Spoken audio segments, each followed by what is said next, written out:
Hey guys, so we're going to start with chapter 2, Because of Winn-Dixie. That summer I found Winn-Dixie was also the summer me and the preacher moved to Naomi, Florida, so he could be the new preacher at the Open Arms Baptist Church of Naomi. My daddy is a good preacher and a nice man, but sometimes it's hard for me to think of him as my daddy because he spends so much time preaching or thinking about preaching or getting ready to preach. And so in my mind, I just think of him as the preacher.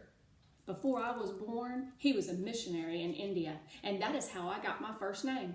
But he calls me by my second name, Opal, because that was his mother's name, and he loved her a lot.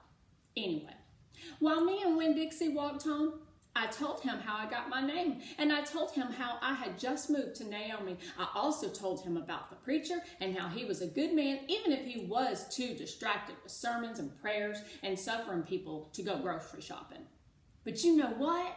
I told Winn-Dixie, you are a suffering dog, so maybe he will take you right away. Maybe he'll let me keep you. I love how she's connecting the suffering people that her dad likes to help with the dog. Good way to make that connection. Winn-Dixie looked up at me and wagged his tail. He was kind of limping like something was wrong with one of his legs, and I have to admit, he stunk bad. He was an ugly dog, but already I loved him with all my heart.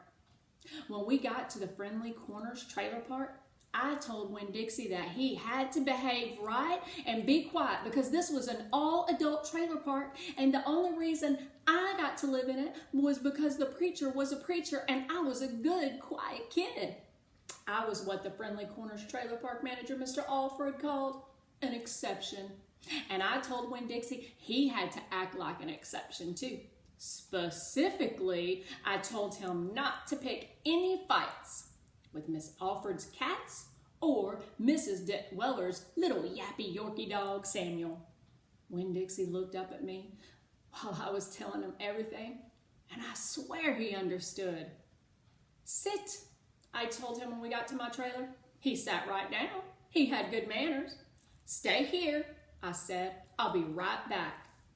The preacher was sitting in the living room, working at the little fold-out table. He had papers spread all around him, and he was rubbing his nose, which means he was thinking hard. Daddy, I said. He said back.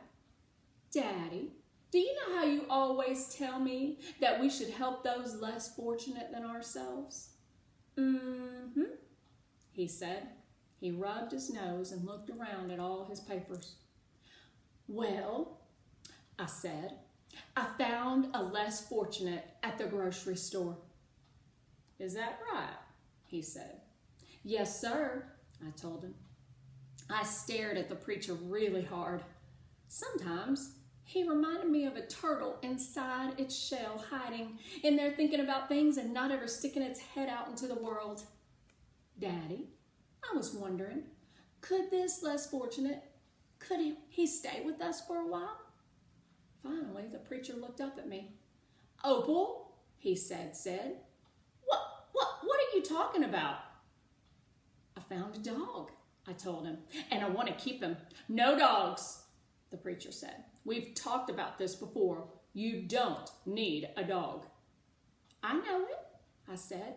I know I don't need a dog, but this dog needs me. Look, I said. I went to the trailer door and I hollered, Winn-Dixie! Winn-Dixie's ears shot up in the air, and he grinned and sneezed, and then he came limping up the steps and into the trailer and put his head right in the preacher's lap, right on top of a pile of papers. The preacher looked at Winn-Dixie. He looked at his ribs and his matted up fur and the places where he was bald. The preacher's nose wrinkled up. Like I said, the dog smelled pretty bad. Winn-Dixie looked up at the preacher. He pulled back his lips and showed the preacher all of his crooked yellow teeth and wagged his tail and knocked some of the preacher's papers off the table, and then he sneezed and some more papers fluttered to the floor. What did you call this dog? The preacher asked. Winn-Dixie, I said. I was afraid to say anything too loud. I could see that Winn-Dixie was having a good effect on the preacher. He was making him poke his head out of his shell. What's that mean, poke his head out of his shell? Well, said the preacher, he's a stray if I've ever seen one. He put down his pencil and scratched Winn-Dixie behind the ears. And a less fortunate one, too, that's for sure. Are you looking for a home? The preacher asked, real soft to Winn-Dixie.